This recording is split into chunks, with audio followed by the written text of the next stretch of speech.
के 215 institution schools को take over किया।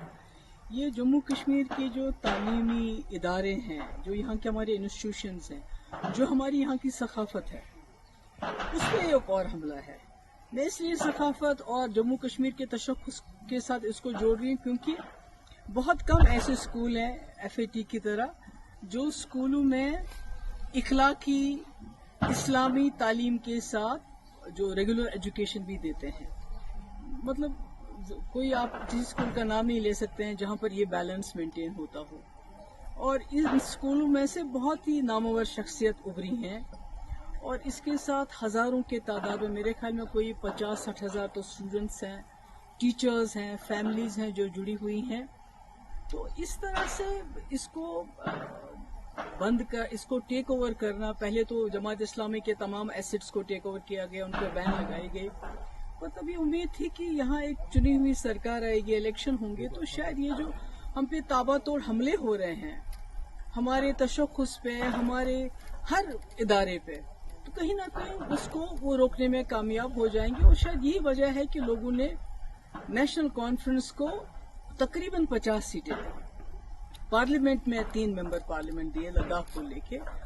तो पर अफसोस की बात है कि बजाय इसके वो इस चीज को रोके, तो ये गवर्नमेंट की तरफ से ऑर्डर आना, मुझे लगता है कि ये मतलब एज अ कश्मीरी मुझे लगता है कि ये जो लोगों का जो भरोसा है उन पे क्या गुजरी होगी, मैं उसका अंदाजा नहीं लगाना चाहती। क्योंकि पिछले इलेक्शन में तमाम लोगों ने अपनी आइडियोलॉजी से बालातर उठ के, चाहे वो जमात इस्लामी थे, चाहे अहले हदीस थे, चाहे एम्प्लॉयज थे, चाहे टीचर्स एसोसिएशन थी, चाहे नौजवान थे, सब ने सोचा कि एक ही जमात को वोट देंगे ताकि ये जो तूफान आ रहा है हम पे मरकज की तरफ से, इसको शायद एक जमात रोक पाएगी, एक ही जमात रोक पाएगी। क्योंकि PDP को तोड़ फोड़ करके PDP लगता था लोगों को ये खत्म हो चुकी है, ये मुकाबला नहीं कर पाएगी।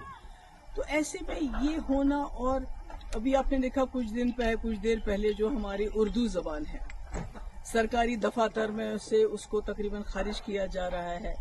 हमारी किताबों, हमारे जो सिलेबस है, जो करिकुलम है, उसमें जो है हमारे शेखुल आलम रहमतुल्लाह अलैह हैं, या हमारे अल्लामा इकबाल साहब हैं, या इसी तरह जो हमारे आगा शाहिद साहब हैं, उनको बिल्कुल उससे अलग किया जा रहा है।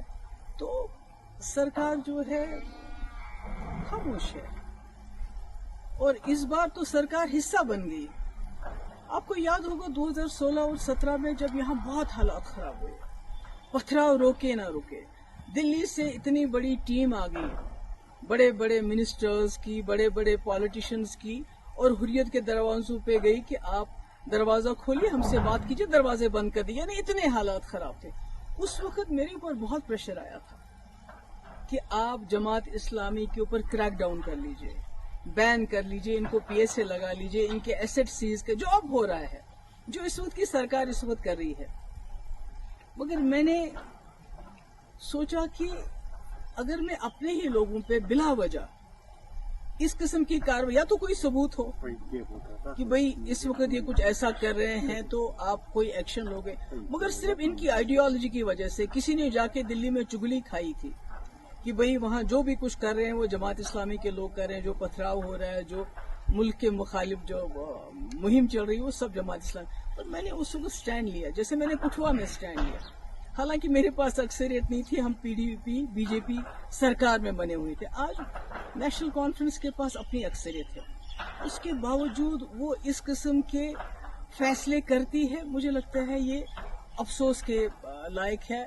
और इसके बारे में क्या कहूँगा, वैसे तो लोग कहते हैं कि कहीं ना कहीं नेशनल कॉन्फ्रेंस और जमात इस्लामी का पुराने वक्त से चल रहा है कि जब शेख साहब मरहूम 77 में आ गए, उसके बाद जमात इस्लामी वालों के साथ क्या किया गया, किस तरह इनके घर चलाए गए, क्या क्या हमारी मुकद्दस किताबें भी नजर आतश की गई। उसके बाद 87 के बाद क्या किया गया, जो फलायम ट्रस्ट के टीचर है उनको कैसे पब्लिक सेफ्टी एक्ट लगाया गया।